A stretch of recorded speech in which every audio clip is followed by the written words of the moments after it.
Well, thank you, Tom, and it's wonderful to see all of you. You never know when you do things of this nature, whether you're gonna have a wonderful turnout or just people. So we're just super thrilled.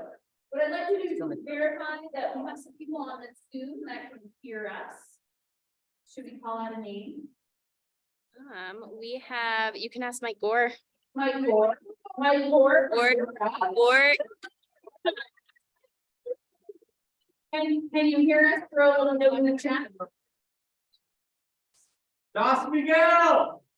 There you go. We aren't getting a response yet. Okay, anybody else on the Zoom? Kim, are you on there? Yep. Kim is on. Yep, we got audio. Yes. Oh, Mike says Josh Shore. Okay. Well, they said a little echo. You go to the website, the events calendar, you pull up the event and then you do great. I told all of my family. So. Well, anyway, thank you so much for coming. It's wonderful to see all of you. You know, I think the biggest question is people ask is, you know, how did we get here? How did we end up doing what we're doing tonight? And it's a great question. You know, I've been here for about a minute and a half. I started in June of 2021. And compared to many of you, many of the families and the team members here, you've been here a lot longer. But when I got here, one of the things that really jumped out to me was just how familiar Solitude felt. That was the most unique thing that I felt when I first came here, was that this felt like home to me.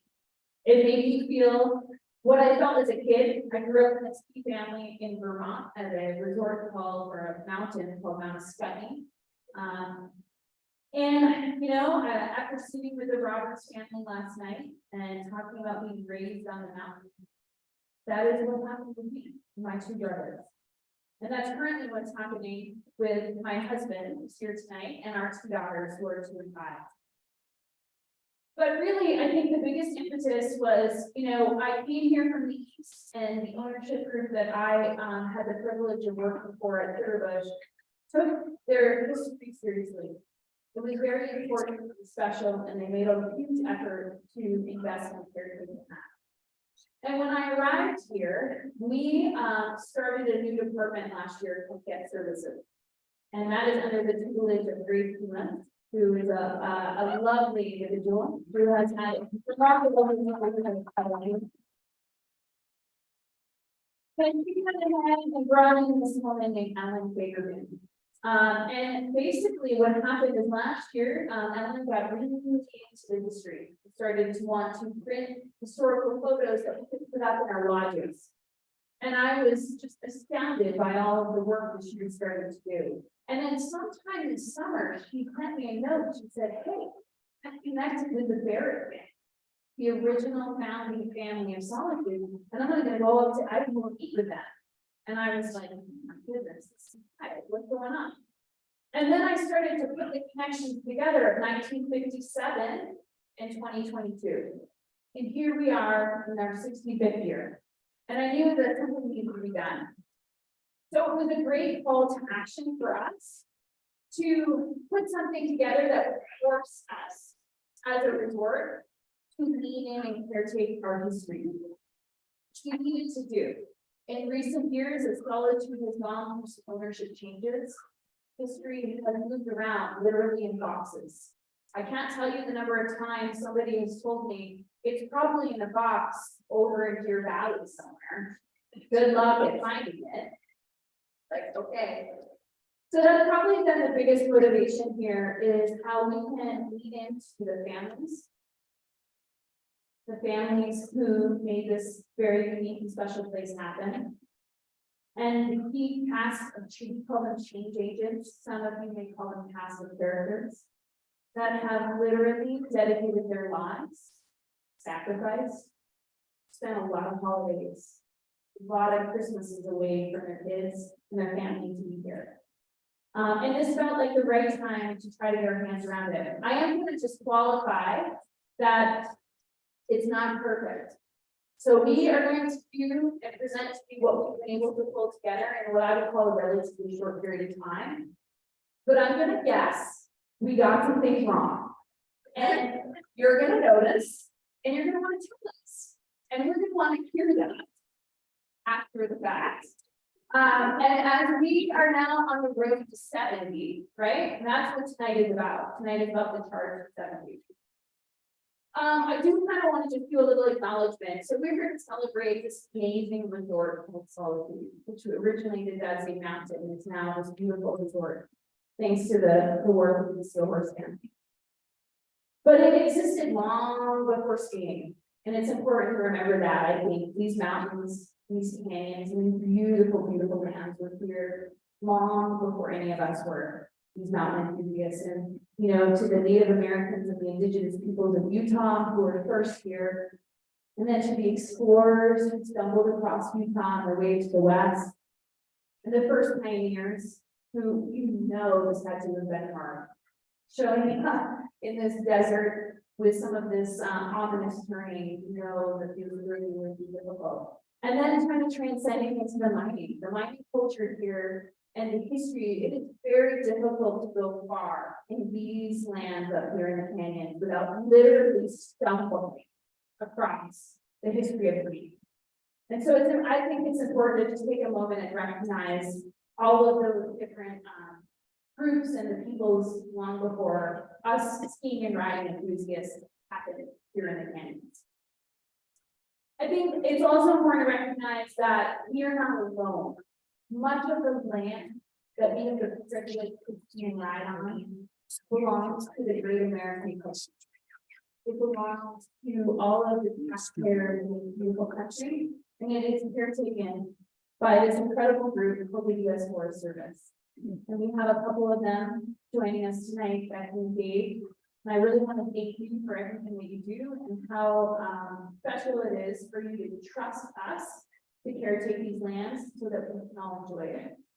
There are other groups that we work with. This beautiful town, this new town of Brighton, there's Barbara here. I'm sure there's other members, a lot of our team is here.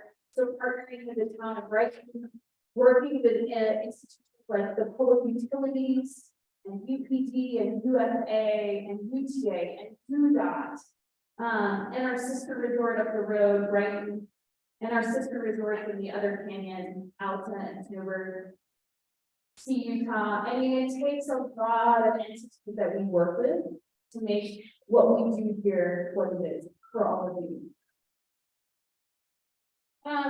So tonight is really about celebrating the families, the founding families of Bob Barrett, the families of Bill Lash, Dr. Oliver, Lou Lorenz, the families of Dean Roberts, the families of Gary DeSeelhorst, Dave and Scott, and then the more modern years of Deer Valley. We have Bob Wheaton and his wife here, and then Alterra, which is an organization that I am currently employed with.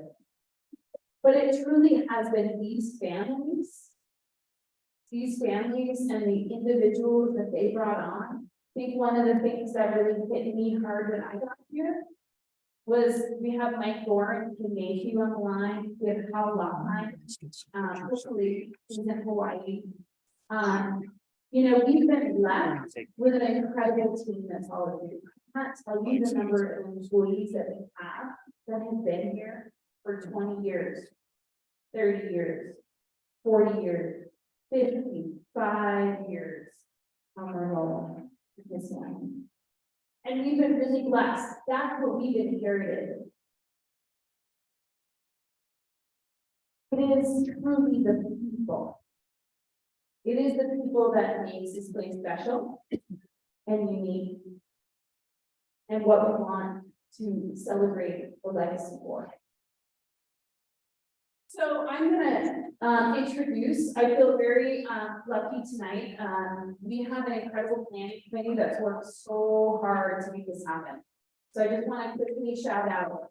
We have Ellen Fagerman, that I talked about, Grace Dumas, Sasha Kohler, Travis Holland, Jeff Carroll, our VP of Sales and Marketing, and Zach from retail that helped me tonight happen. And before we get going, I do think we should get this right out of the way. I'm gonna ask Ellen to come up. Ellen Baker, oh yes, you're coming up.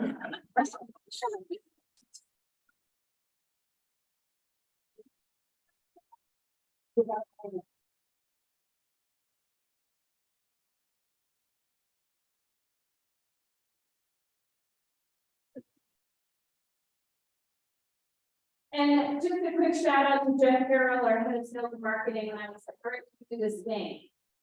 It's like, I was like, how can we make this happen? How are we gonna make this interesting and fun for these great communities here in Utah? And he's like, I know somebody. I was like, great. Tom Kelly. So we feel very lucky that we were able to get Tom to join us this evening. Tom Kelly is a noted public speaker. I am referencing some notes here, so I don't get this wrong, because it's pretty astounding.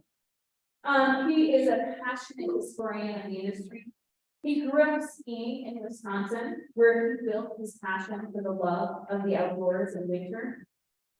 But he has lived and skied here in Utah for more than 35 years. He's joined tonight by his lovely wife, Carol, and she tells me to do this all the time. So we're really glad that you're here. He has been a spokesperson for the U.S. Ski and Snowboard Association for more than 30 years. He has worked at 10 Olympics. I'm gonna guess maybe an 11th is coming. I don't know. I haven't heard anything, so I'm crossing my fingers here. And he is the voice of Utah's Last Year podcast, which I will tell you, when I was determining whether or not I wanted to continue to pursue this job here at Solitude, I listened to the Last Year podcast with Kim Mayhew, which was phenomenal. And listening to that podcast with Kim and hearing her story, how she got from New Hampshire and from Vermont, how she ended up here and ended up at Solitude, had a lot to do with my desire to continue in the process. So Tom, you didn't even know the influence you had. So I would like you all to join me in welcoming Tom Kelly to take you through a phenomenal show this evening. Thank you so much.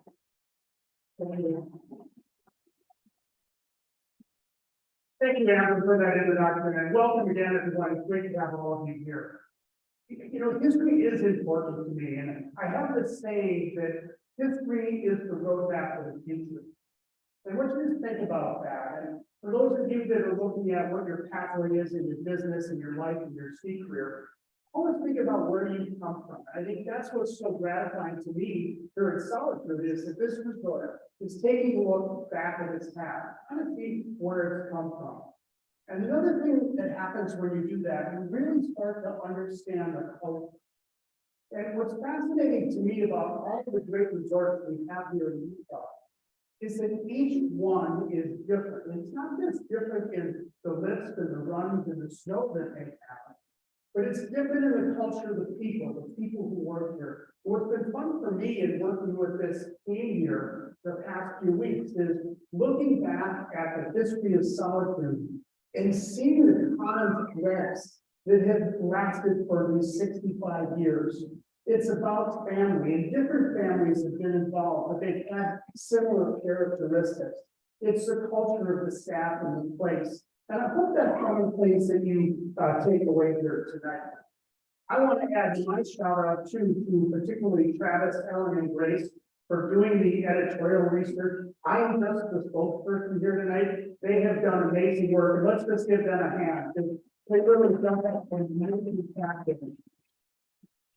Now, when I talk about the history of a place in skiing or snowboarding, it's easy to start with the year that the first lift started to spin, but really you need to go back and look further. So the history of this place goes way back before the 50s. It goes back to the 1800s, to the 19th century, when miners on skis were trying to get around in the winter. They were going to the Kentucky-Utah line, the Prince of Wales. They were down in the ghost town of Argenta. And skiing was a way to get around from place to place. Yeah, it was fun and they did some recreation, but it was more or less the way they functioned up here in Big Cottonwood Canyon. Now, I live over the hill, and we have a little character that, in Park City, who's memorialized on our Main Street. His name is, Emmett Bud Wright. And what's interesting about him is he worked for the telephone company in the 1920s. And Park City was one of the first places to get telephone service. And there was a line that stretched from Park City, right over here to Big Cottonwood and on over to Little Cottonwood. And Bud Wright's job in the winter was to get on skis and go up over Darksman Pass and come out over here to Big Cottonwood, over to Little Cottonwood to make sure that the phone lines were working.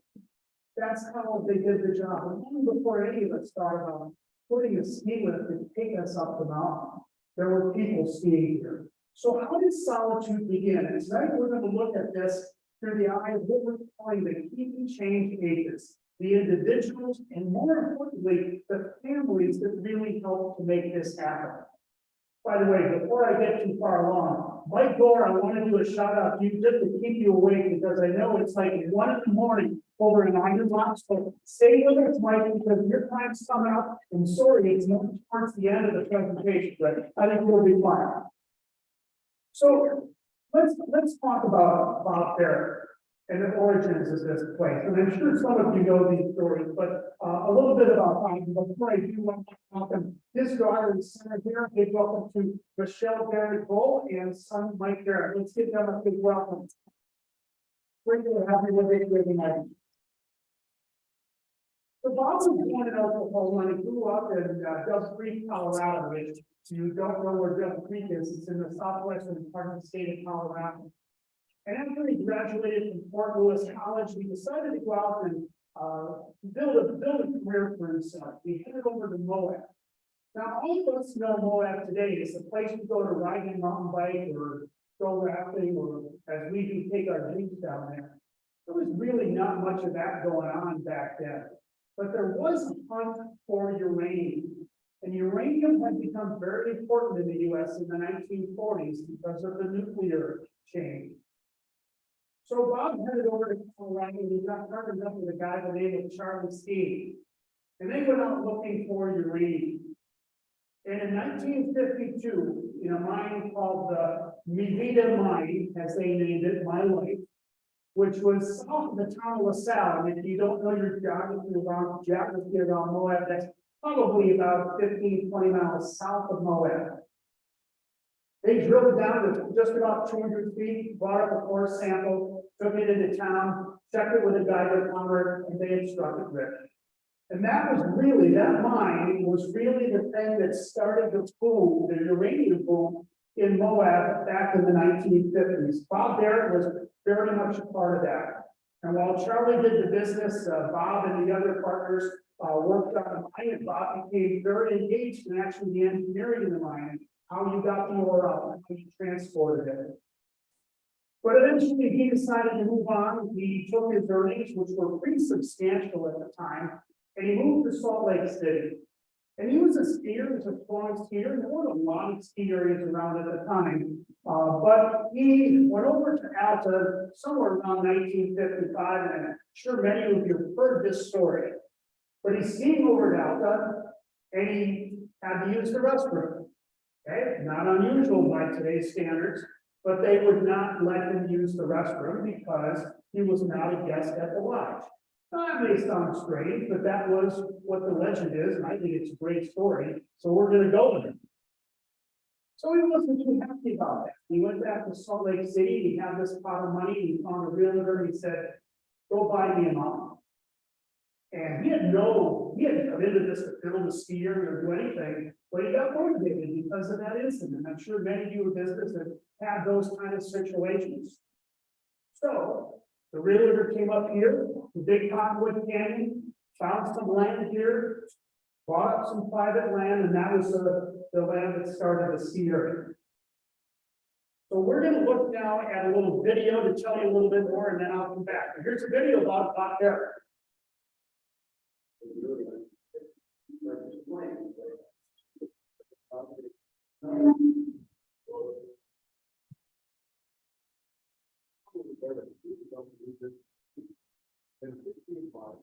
year, following the investment permit on December 4th, 1957.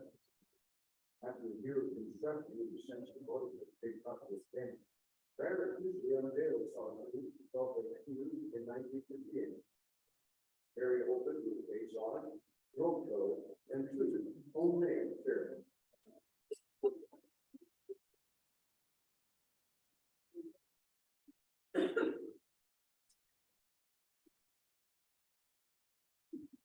So now I'm gonna tell you about those homemade chairlifts. Now, Bob, of course, brought this engineering knowledge back when he was working in the VMI. And instead of the conventional 75 horsepower engine that would power direct to the bull wheel and pull the chairlift up, he had a better idea. And he put together 6 25 horse engines. He had them run somewhat in synchronicity. And the power strain was a little bit complex, but it eventually ended up with some forklift tires grabbing onto the bull wheel. Now, the idea was really good, but the execution actually didn't work that well. And what would happen is, because they weren't in complete synchronicity, occasionally one of the engines would overheat. Now, if one engine overheated, that wasn't necessarily so bad. They could continue to run the chairlift.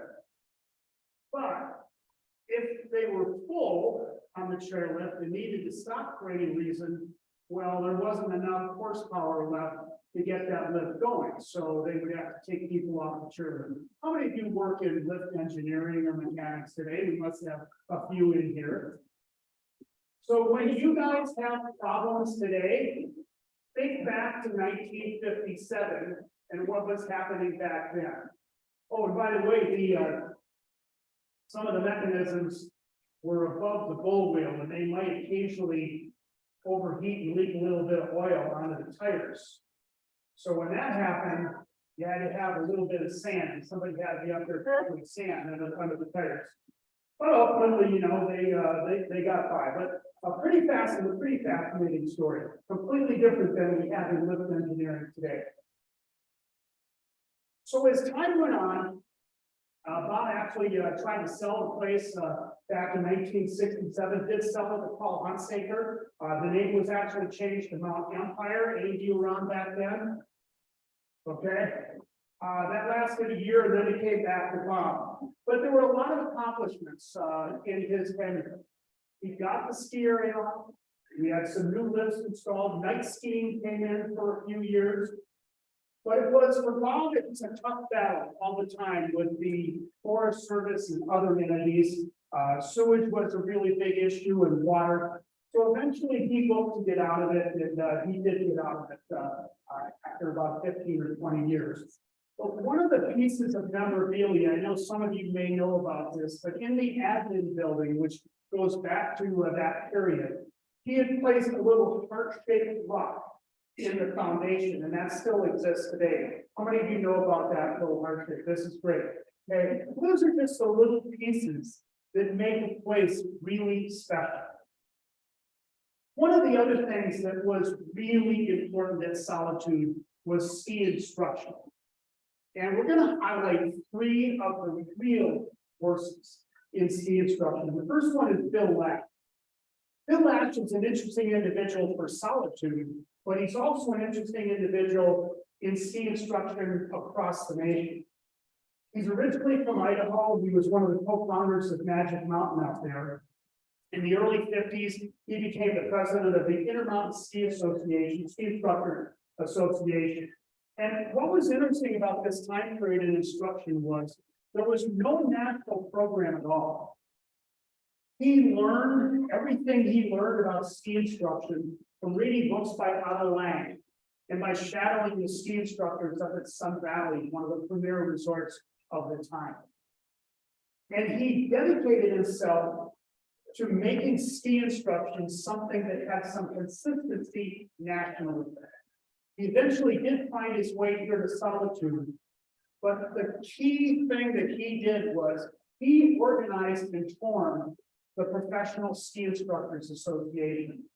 And in 1958, he also wrote the first national teaching manual. So for the first time, this Solitude instructor really helped organize people nationally in the sport. He, along with Lou Lawrence, Dick Voorhees, started the Greater Salt Lake Ski School, and they operated by Forest Service permit here at Solitude. He was elected to the U.S. National Ski Hall of Fame in 1983, the PSIA Intermountain Hall of Fame in 1989, the Intermountain Ski Hall of Fame in 2004, and received a Lifetime Achievement Award. He currently resides up in Sun Valley. We don't have him on the Zoom today, though, do we? Okay, let's still give him a shout out.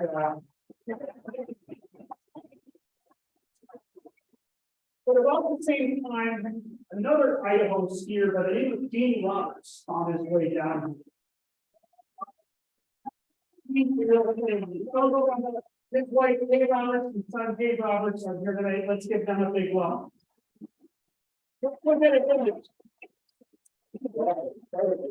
Career in the air because there was a jumping deal near his first home in Pocatello. When the family moved to us, Dean was in the 8th grade. He headed to snow basin where he learned that skiers like the turn ski. He just only knowing how to stop after the jump. He mastered turns so well, he became a competitive racer as well as a racer for Weaver State and the University of Utah. Service in the Navy during the Korean War interrupted skiing and family life. Once home, he resumed skiing, keeping in snow basin and turning or jumping over the snow in Italy. When the snow melted, Dean stayed on skis in the summer, water ski, and divided all the work through. They kept him in the papers and on the trophy circuit. But from 1964 on, his work was on the snow at Solitude, even through turbulent years, where owners were in financial trouble. He financed and eventually bought a ski crew. He filled every Solitude job from ski patrol and teaching to swapping buckets of sewage in the days before big trucks would get a sewer line. Over time, Dean Roberts was honored as the Utah Ski Archives History Name, a PSIA Intermountain Hall of Fame member, and holder of a 50-year hidden Intermountain PSIA. I'm passionate about the geography. Roberts told a reporter once for Solitude. He became the unofficial historian and moved to Ghana for information about Big Popular Canyon. Eventually, Dean graduated to be an ambassador of skiing and entertained real estate clients at the new base village, which finally made Solitude a destination resort. Over a lifetime of skiing, he helped Solitude grow its legends today, while teaching thousands of kids the joy of skiing. Dean Roberts died in 2015, but his spirit lives on in Big Popular Canyon.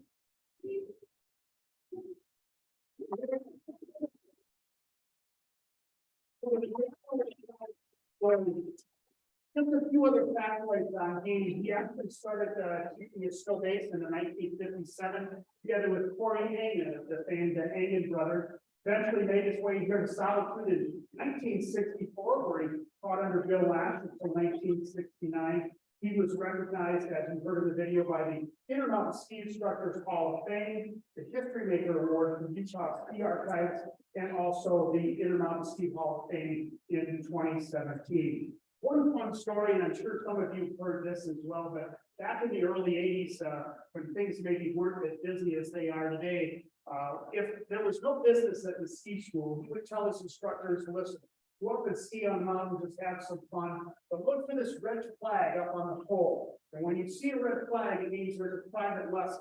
First one down here gets the lesson. And I guess that worked out pretty well. Lastly, in this area, I want to recognize Dr. Gailey Oliver. How many of you knew Dr. Oliver? Great individual. He was a University of Utah track star, held a number of track and field records, and he actually started skiing in college because of the physical education requirement. And he became pretty good at it. He became an instructor, started teaching here in 1965. He was the first African American in the United States to be certified by the PSIA. And he was ranked by Ski Magazine as one of the top 100 ski instructors in America. And he was an instructor here up until his passing in 1999. Let's get Dr. Oliver and take the microphone.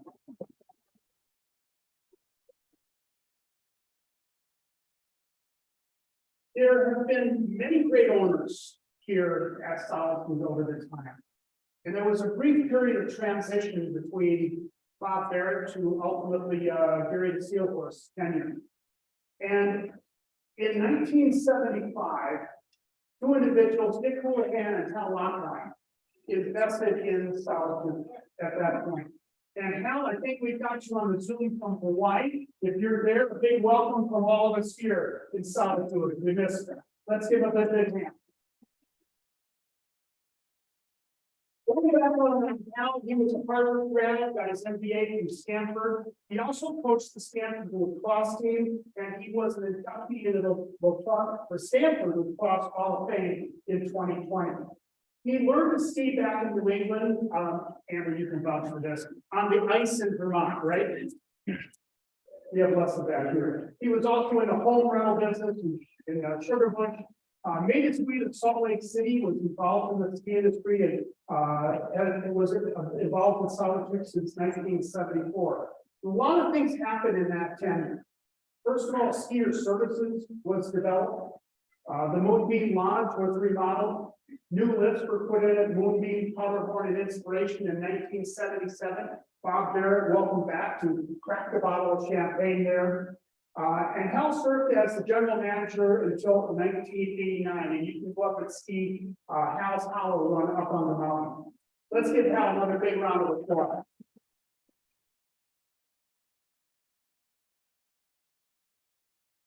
Moving on down to the DeSeelhorst family, and we're really pleased to have with us here tonight Gary and Betsy DeSeelhorst and his sons Dave and Scott. Let's give them a big welcome.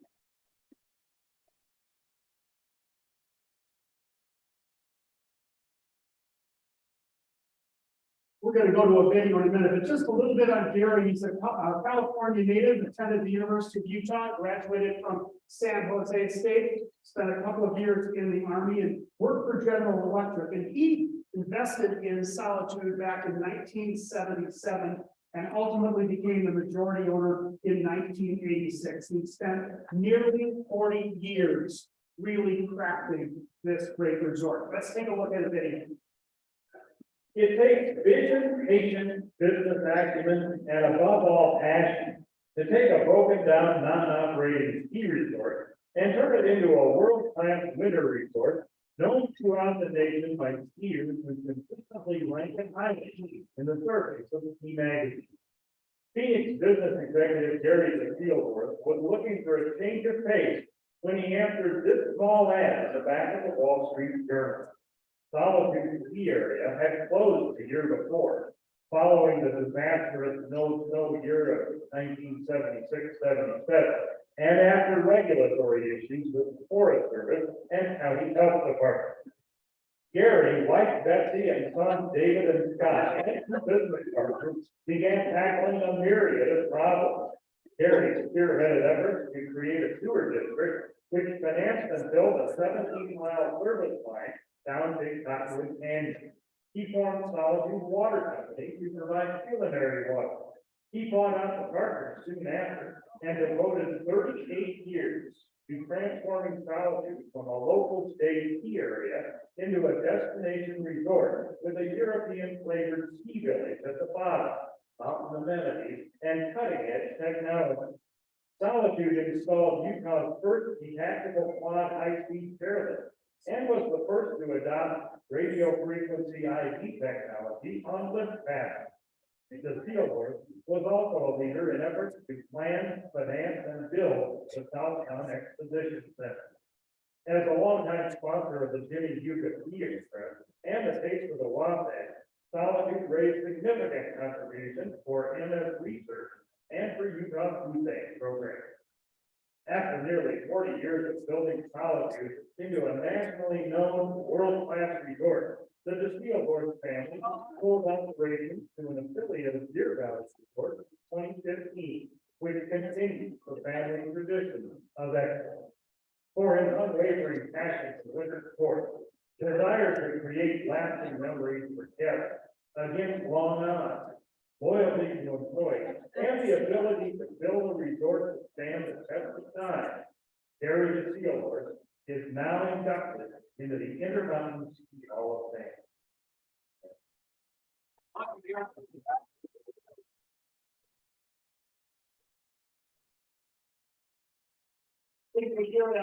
Gary, I love the Wall Street Journal app. Will return 15 to 30%.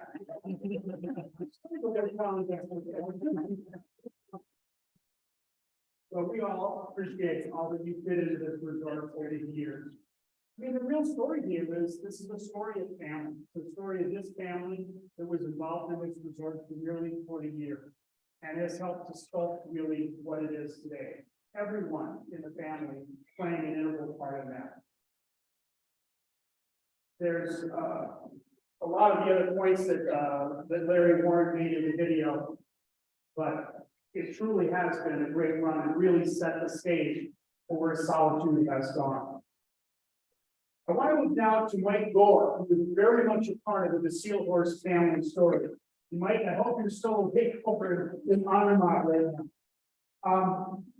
A little bit of the background of Mike. Mike started his ski industry career down in Arizona. And he made a commitment to himself at one point that he wanted to pursue this career in the ski industry, but not so much in Arizona, but in Utah or Colorado. And fortunately, Gary was able to pick him up in 1981, and that gave a career that extended out 27 years here. But here's a little bit of the chronology in Mike's tenure at Solitude. He was hired by Gary in 1981. In 1983, he became the vice president of Mountain Ops. Became general manager in 1991. He had a distinguished career here. Played a key role in the opening of the Summit Lift and the Soulbright Trail. And really embodied the family spirit. Son Dylan still works here today in Solitude, but it is all very much about family. I want to, together with Mike, I want to recognize a number of the members of the operations team that evolved during this period, in addition to Mike. In 2007, John Dumas became Mountain Ops manager. In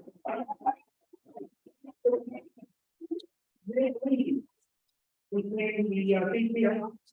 He started in 1995. Nominated from out of that period, Barrett Singer, director of the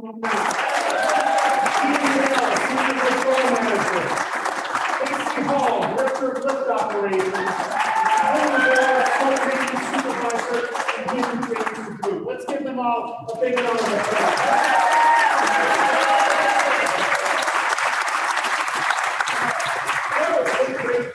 When I watch where my employees go over time, and I hope Solitude does as well. But Mike did leave in 2007. He went up and over the mountains to work for Canyons.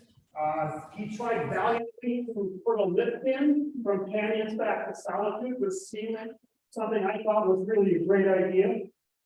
He eventually went on to take over the operations of Vail Resorts at Park City, also spent time out at Beverly and Keystone, and he is now at in Andermatt for Vail Resorts. So let's give Mike and all those guys a big round of applause.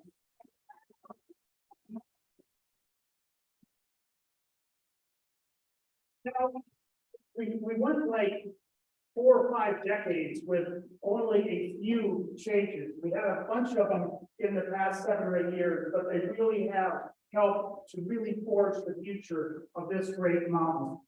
And I'll just go through a few of them in the timeline. In 2014, Deer Valley announced its acquisition of Solitude, and in 2015 took over operations with Tim Mayhew as the president and COO. And then in 2018, Deer Valley's parent Alterra acquired Solitude.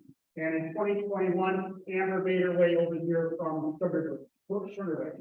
And I want to make a couple of introductions of people who are here. First of all, I think on the Zoom call, we have Kim Mayhew from Points Unknown. But Kim, a big welcome to you from all of us here at Solitude.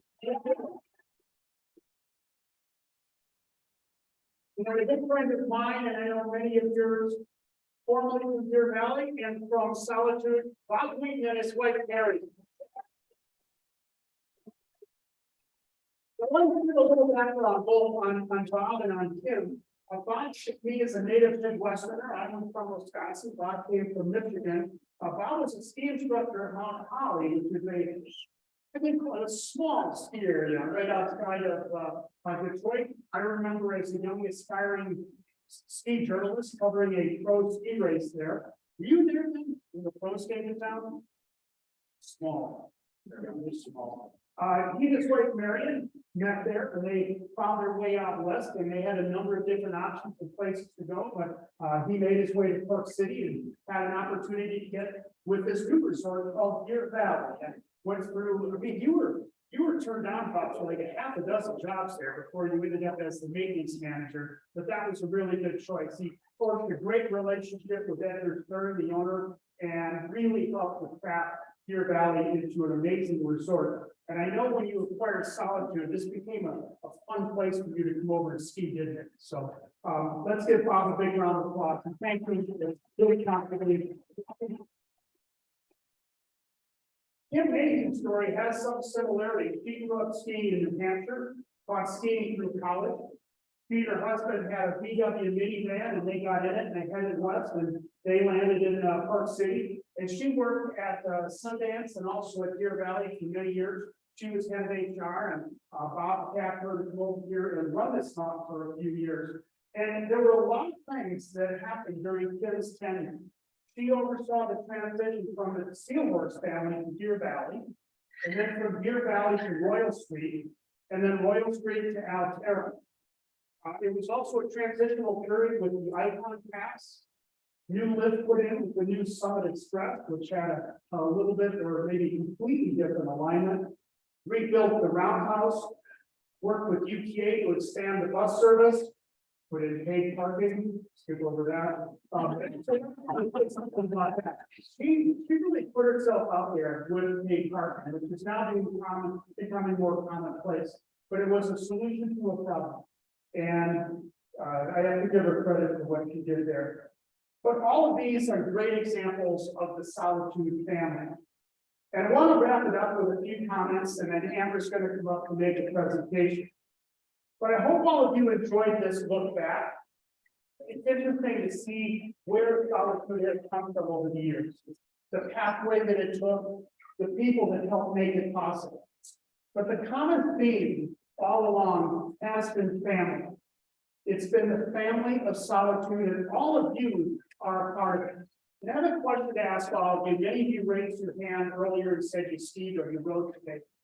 But when you're talking to somebody outside of Solitude and they ask what you are, how many of you say, I'm a Solitude skier? I'm a Solitude snowboarder? Just about as many hands. It's something that you're proud of, and you're proud of it because of this great history that we've just talked about. You're all part of the future of where this goes. I want to give a special thanks again to Ellen Fagergren, Grace Kumas, and Travis Holland. Let's give them another hand. Or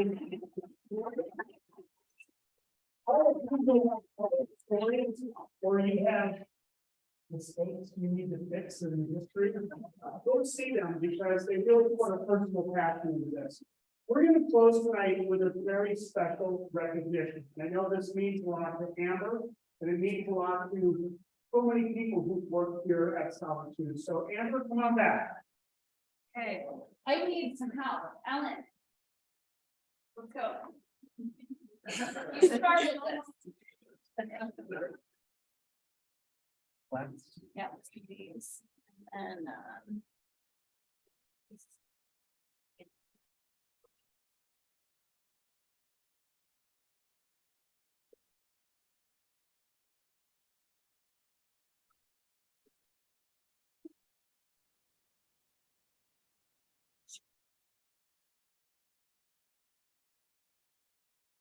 all right, we do have some items that we've had custom made for some of the different families and taken along the way. So at this time, I would like to invite the Barrett family up. We have a plaque that we've had custom made here. It is the actual engraving of Big Cottonwood Canyon. It has the star here that marks where Solitude Mountain Resort is. And we have this for you and a couple of plaques.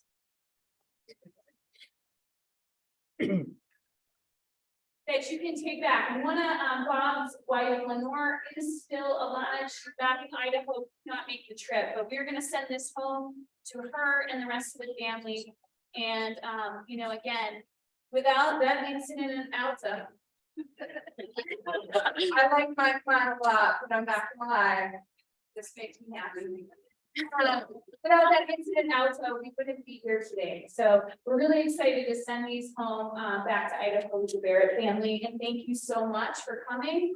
And you know, a real testament to somebody like Bob with the ingenuity and the tenacity to see it bridge all the way through.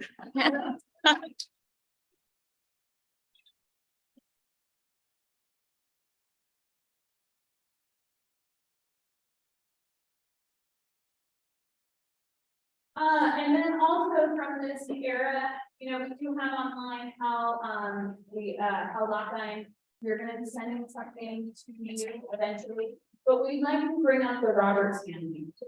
So you can look them up.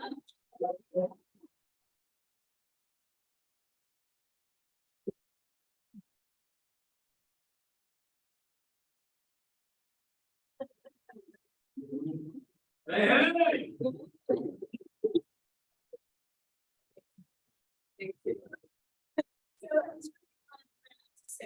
Tonight, you know, they had some tremendous stories about being raised here at the mountain. And my children are the ages that they were, pretty close.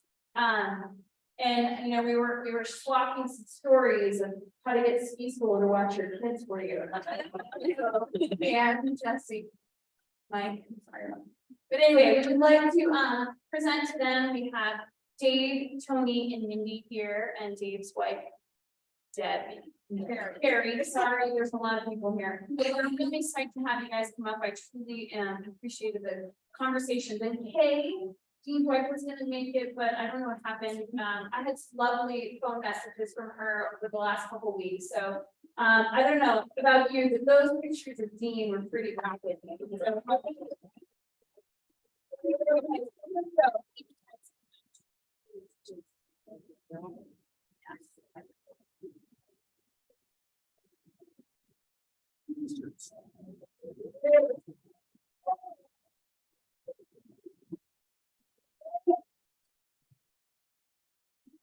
Okay, so then we kind of get into the next transformative, I the great transformation. We talked a bit about this family that's sitting here in the front row. 40 years is a long time. It's a long time to dedicate to something like skiing and riding into these industries. And what you did here, Gary, is so much bigger than just skiing and riding. So much bigger.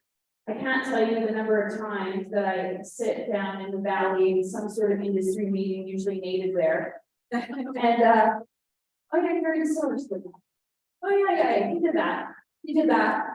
I mean, some pretty remarkable and important things that influence so much more than DeSeelhorst. It really influenced the greater good of the skiing riding here in Utah that my husband convinced me I needed to pursue. And so we are really honored. I very much got to know Dave. We've had the pleasure of working together on lots of things, especially water. Being here in Utah, but you know, I can't tell you how honored I am. I feel like we're caretaking the great work that you've done. So glad that's not being made down. And so at this time, I would like to bring up Gary DeSeelhorst, Dave, Debbie, Susan, and Scott.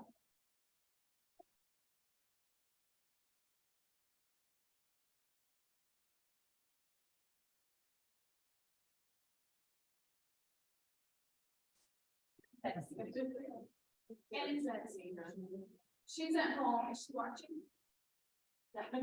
Okay. Yeah, So, but yeah, and Betsy as well, you know, we are so grateful. Great. We have some pictures on that. Like,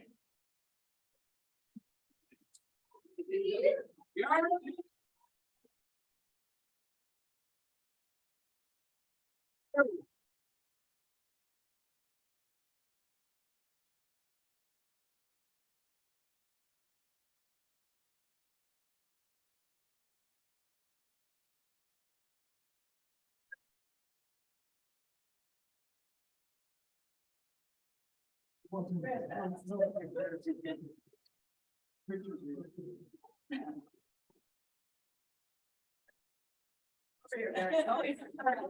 gonna have some fun stories like the winner later.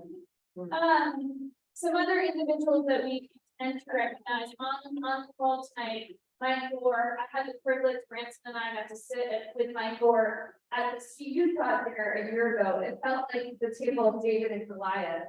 But it was wonderful, and I got some phenomenal stories from Dave and Heidi about raising their kids here, and the kids like launching over the road. Living in the admin building where my office is, and all kinds of naughty things, but it was great.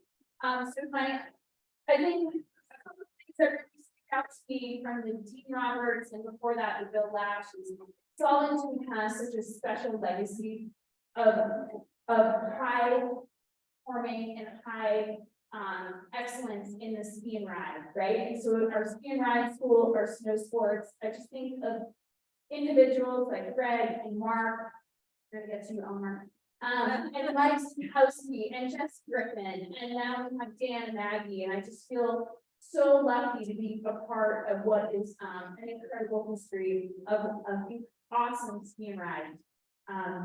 And then the other line for, I just want to say thank you. Thank you. Your greatest legacy is you with Gary and the team left us with some of the best operators in the country and certainly the best here in Utah. And I can't thank you enough from Marvin and Nate and Casey and Brian and Dylan and Ian and John Loomis is back. And there's so many more that I'm going to forget. But that is your greatest, I think your greatest legacy to us is those individuals that you brought in, that you mentored, and that you left for us and still have today. So we are going to be doing a very special recognition for our longtime employees at a future all employee event in January. So I'm sure I'm missing some of the individuals. And then after the great DeSeelhorst era, we have our modern day. I kind of call it, you know, this sort of like leading up to the Alterra Mountain Company time. And so I would like to bring up Wheaton and his wife Miriam, and we're gonna recognize them for the era of Deer Valley ownership, which came in. It brought us to NACU, which saw us through many iterations of ownership, as well as bringing the Deer Valley difference. And while some of that may not have been the best fit, a lot of it still sticks today when we think about what we want to do for customer service and the guest experience. And now that we are sister resort to Deer Valley, we often think back and are grateful that we had the time period here under your leadership of Indians as well. And so we want to thank you so much.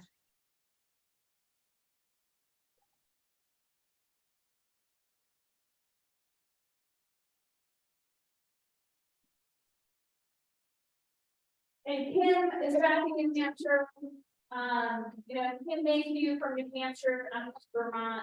We grew up with a bunch of East Coasters learning to ski on ice. Did you not feel so good for the East Coast the last one? I mean, thank goodness they finally got snow. It has been brutal. It has been so brutal to watch the conditions back east, and they just got dumped on. They just got like 2 feet of what seems like it's Sierra cement, but they're super happy. So Kim, we have a plan for you, and we'll be sending that your way.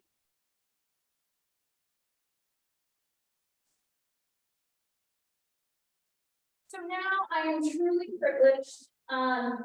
You know, there's an individual here tonight that decided that it was time to stop working after what I think is Years. This individual transcended almost all of these eras that we've covered tonight. So I'm gonna invite our good friends Greg and Mark to come up here and join me as we do a little something special for Elmer Bolton and his, I don't, Bull Elmer. I can't first name, but come up there and speak. Sorry. But I just also heard from him that his wife started skiing here before him. And so she has been here for a long time. And that is truly wonderful. So I'm gonna pass this over. Okay, we are going to just say a few words. You can't go 55 years and not get some recognition like this. You just can't. You can't have that.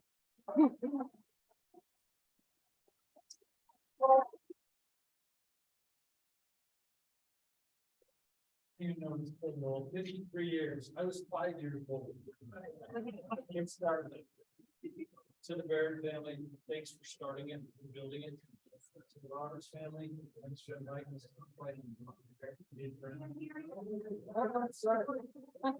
And then it's still, thanks for keeping it real. Oh, so we're celebrating 65 years. 53 of those seem to be teaching on this mountain. Day in and day out, whatever he's given, he goes out. Even last year, his eye is keen. He doesn't let students get away with much. He stays on it and he corrects it right away, and he loves skiing with it. But if I seem to recall, there were some stories about Lily back in the day. Something about our septic system, Greg? You want to share that one, maybe?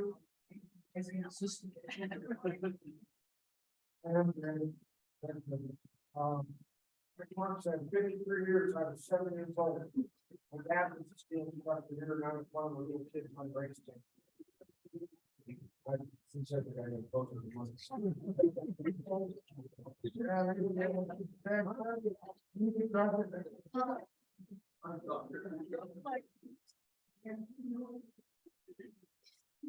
We do a lot of public speaking. Yeah. 3 years there, I was 7 years old, my dad was teaching, I was a kid, even in a grade stand. Even back then, Lowell was as much a friend, named there as he is today. He's been a mentor. I've learned a lot from him and his ski teaching. It's had some advances on the town. Mark kind of commented on one. There was a day after the old people were in it, somebody dropped a wallet down one of the wall. But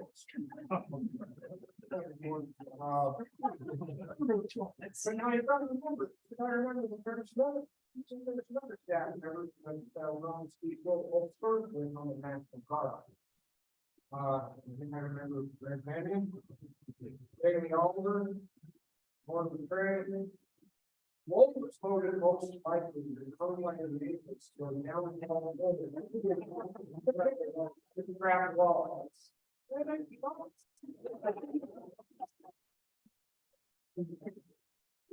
I appreciate you all. I appreciate the friendship. I appreciate the mentorship.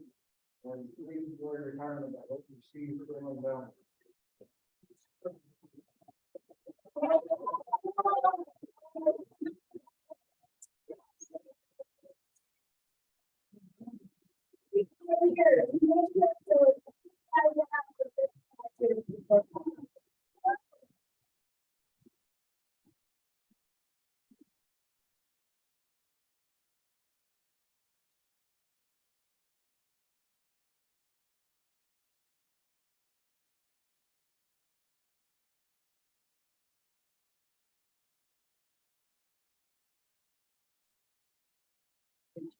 Okay. Yep, my chat. Yep. Okay, just real quick, I got this, so this is a bring, this is the last payroll that's equal in 1993. There's people on Zoom. The last payroll from 1993. Lowell is on this, Nikki, you're on this, Who else would like to be on this? Raise your hand, Brad. Yeah. Goodness protection. Sorry, I'm just looking to see, I've got the dad and the daughter, I've got a brother and sister. Coming down the family, part of this, you guys want to put the numbers up? Yes. So, this is back on, I think that percentage of the lesson payment, but how many stages is always $10 an hour?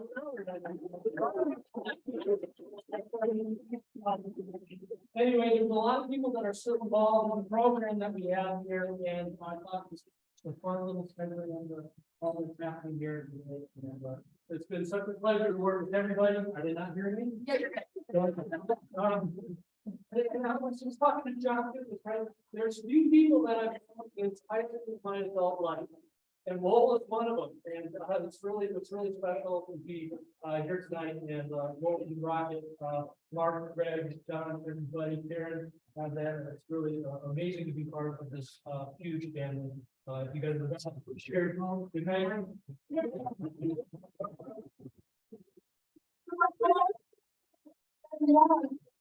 When paper used to come out of these things, printers were very ugly. Okay, that's, in case you were like, what is that? So, you know, here we are, we're at 65 years, 70 is out there, and it's looming, looking ahead, we're all super excited, and Alterra company is as well. And while I can't share the full portfolio of capital investment for 23, which is going to be phenomenal, I am excited to share with you that we have been funded to replace Eagle, and that lift will be replaced. We are now working with our vendor, Doppelmayr, to find out the supply chain. We're very close to GPC. There's a very good possibility it's going to happen in 23, but regardless, we've been funded and we're really excited that we're going to be able to replace that. Why are you standing up? It is happening, K-State. So anyway, I just that little nugget here, that is one piece of the investment that's coming from Alterra. We will be unveiling the rest of the portfolio here in the coming weeks. And I think that you will all be very happy and pleased that our current ownership group recognizes what has happened here, what has been built, the community that we have, the visitation and the interest in this resort as it is changed. And it is time to make sure that we are putting our money back into this resort and reinvesting back into it to make sure that we are prepared as we continue to grow and have different interests in skiing and riding. So at this time, Barrett has a claim in her hand. And I would invite you all to join me as we get ready to sing. Yeah, I know. The pressure's on here. Nothing like.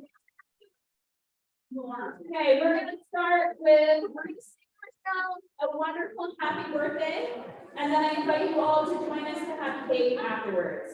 So, ready? 1, 2, 3. Happy birthday to you. Happy birthday to you.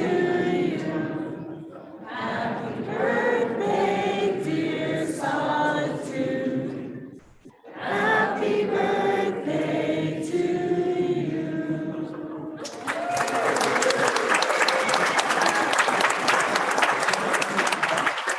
I would invite the Barrett family, the DeSeelhorst, the Roberts, the Wheatons, to please join us as we blow out the candles, and then we will be able to cut and share. And I would like to say thank you to everybody that was able to join us on Zoom. We are recording tonight. We will publish. And again, if we got something wrong, I know it's hard to believe, but if we got something wrong or we missed something, there's a little gap or like, should have known about this. This is our call to action to our community to engage with us and help us caretake this super important history and story and share with us the information, the videos, the photos, memorabilia. So when we hit 70 in 5 years, we're going to just knock it out of the park. So I'd like to thank Tom Kelly, like to thank the team, especially our facilities, our food and beverage teams that made tonight happen. It was not easy to flip this log at 4 o'clock. But thank you so much, and I really appreciate it. Have a great night.